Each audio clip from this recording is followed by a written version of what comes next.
अस्सलाम वालेकुम सजनों बेलियो मित्रों की हाल चाल। मैं थोड़ा दोस्त मोहम्मद रिखीज़र, तुसी देखते पे अपना चैनल पंजाबी वसेब।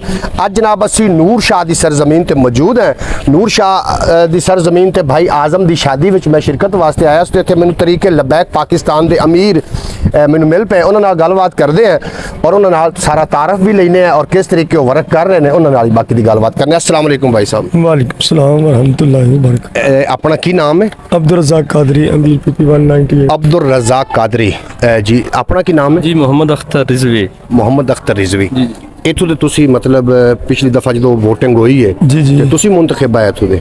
नहीं असी अमीर हैं पीपी 198 दे। जी जी। वो दूसरा जेडे मुंतखब एमपीए साहब सन वो तो गालिब साहब सन। गालिब साहब हाँ जी। ते इत्थे अक्सरियत है लबैक पाकिस्तान जी अल्हम्दुलिल्लाह काफ़ी साढ़े इत्थे माशाल्लाह वर्किंग है और काफ़ी दोस्त इत्थे तहरीक लबैक वो दे नाल वाबस्ता ने। अच्छा तरीक दा मैं एक असूल वेख्या जिथे कोई इस तारीख दे नाल मुनसलिक बंदा मिल जाता है ना जी जी ਉਹਦੇ 'ਚ ਮੁਹੱਬਤ बहुत होंदी। हुण मैनू भाई मैनू वेख्या वे ते मेरे को फौरी आ गए ने, पहले साडी मुलाकात हो चुकी ते भाई तुहाडे नाल गलबात करनी। तुसी शुरू तो ही तरीक दे नाल हो जी इंशाल्लाह जी बिल्कुल जी असी नाल ही हैं ते पकड़ीजे भी हो या कि कोई ना? बिल्कुल सख्तियां भी ने पकड़ीजे भी हैं जी, लेकिन असी गर्दना रसूलुल्लाह दे दीन दे वास्ते रखियां रखियां हैं ने। जदों भी कोई मौका पे असी पीछे नहीं हटांगे। गिरफ्तारी ते शाही कोई नहीं, जाना ही हजूर दे खातर ने जी। ते इत्थे कितनी केड़ी पार्टी दी ज़्यादा अक्सरियत है नूर शाह?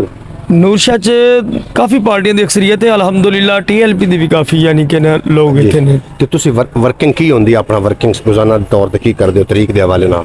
जी दोस्तों ने जाके मिलने हैं अल्हम्दुलिल्लाह। असी इत्थे उत्ते दफ्तर इत्थे बना रहे हैं। अच्छा अच्छा। हुण दफ्तर बना इंशाल्लाह दफ्तर इत्थे बना रहे हैं ते बाकी अल्हम्दुलिल्लाह अच्छी वर्किंग जा रही है। ते नाजरीन नू पंजाबी वसेब दे नाजरीन नू कोई पैगाम दिओ। पंजाबी वसेम दे नाज़रीन नू ये पैगाम है कि ये जेड़ा मिशन बाबा जी ने शुरू किया है जी जी। इस मिशन दे नाल मुहब्बत करो, मर ते जाना है जलियो आखिर ते आखिर मरना है ते रसूलुल्लाह दे दीन नाल वफा करो, रसूलुल्लाह दे दीन दे नाल खड़े हो जाओ। यही जेड़ा है ना मुस्तनद रास्ता है। मुस्तरद रास्ता बिल्कुल। तुसी भाई काम की करदे हो? अपनी कपड़े दी दुकान है जी। जी जी जी। ते लेकिन ये है कि जदों भी तरीक दी तरफों सानू कॉल आवे असी लबैक करने हैं जी, हर जगह ते पहुंचीदा है जी। पैगाम दिओ ना पंजाबी वसेब नू। पैगाम ये है कि जी साडा ये तुहाडे जरिए ना पैगाम है कि निज़ाम मुस्तफा दी खातर जड़ा ना हर नू मेहनत करनी चाहिए। मेहनत करनी चाहिए। ठीक है जी। ते हजूर दा निज़ाम तख्त ते आ जावे, इस तो वड्डी गल हो रहा है कोई नहीं जी। जी नाजरीन तुसी सुन रहे हो ये तरीके लबैक पाकिस्तान दे जनाब ये वर्कर ने, ये जनाब उन्होंने दे अमीर ने जेडे साडे नाल भाई ने। और मजीद वीलॉग दे तुसी नाल रहो। अज दा ये चैनल ये वीलॉग है, असी जा रहे हैं एक बरात दे नाल।